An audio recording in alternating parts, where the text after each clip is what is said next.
Another important incident brought to you is that of Nashville's school shooting. 6 killed by 28-year-old ex-student in Tennessee. Hello viewers, I welcome you all today to the Palace Gist TV.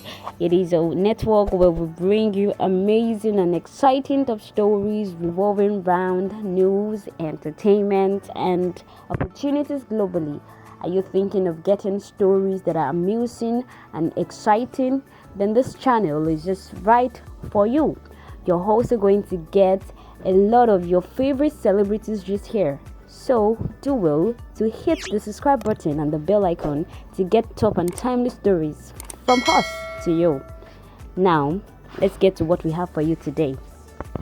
6 people, 3 children and 3 staff have been killed in a shooting by an ex-student at a school in the U.S. city of Nashville, Tennessee. 3 of the victims were pupils aged 9 or under at Covenant School. Police named them as Evelyn Dykos, Alice Scruggs, and William Caney. The adult victims were named as Cynthia Peak, 61, Catherine Combs, 60, and Mike Hill, 61.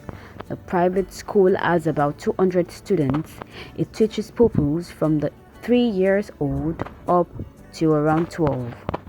Ms. Peak was a substitute teacher working at the school that day, while Mr. Hill was a janitor and Ms. Combs was described as the head of school on Covenant's website.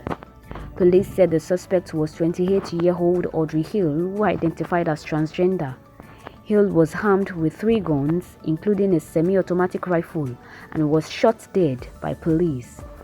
Police received the first call about the incident at 10:13 local time, that's 15:13 GMT on Monday.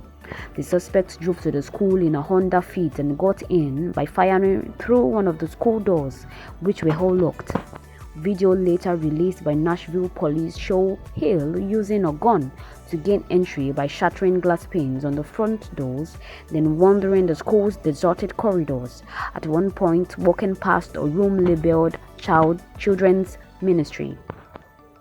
In the CCTV footage, Hill is wearing what looks to be a protective vest and carrying an assault-style rifle in one hand, with a second, similar weapon also visible hanging from the left hip. Hill fired shots on the ground floor before moving to the building's second floor. As police cars arrived, Hill fired on them from the second floor, striking one in the windscreen, said the police. One officer was injured by broken glass. Police rushed inside and shot the suspect dead at 10:27. A search of a nearby parked car led officers to firmly believe that Hill was a former student of the school, said police. Police spoke with the attacker's father during a search of a nearby home that was listed as the shooter's address. Nashville Police Chief John Drake said investigators there found a manifesto and a map of how all of this was going to play out, including entry and exit points at the school building. He also said the shooter had conducted surveillance while planning the attack. After shooting, parents gathered at a nearby church to be reunited with their children. As buses of children arrived, they hung their heads and hands out of the windows to wave to their parents, according to the Tennessee newspaper. The Presbyterian-affiliated Covenant School is located in the Upmarket Green Hills neighborhood, just south of downtown Nashville. The mother of one pupil said her son had been left traumatized by the shooting. I think he's doing better now that he knows that the shooter is dead, Shondell Brooks told BBC News. These are conversations we shouldn't be having, she added. We are failing our children.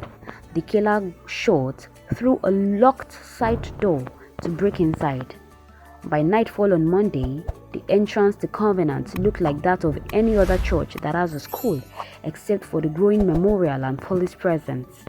There was a sign outside promoting registration for a summer program and the Easter Sunday service schedule. When I heard it, I couldn't get any more work done. I was sad and angry, says Mark from South Nashville.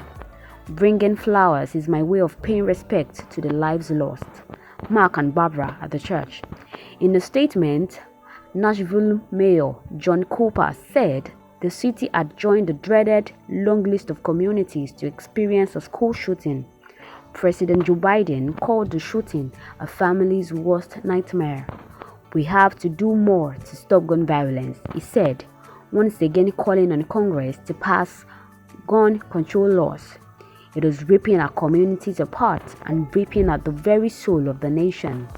The attack was America's 129th mass shooting of 2023, according to the Gun Violence Archive, a non-profit that tracks gun violence data. According to data compiled by Education Week, there have been 12 school shootings that have resulted in deaths or injuries in the US this year, up until the end of last week.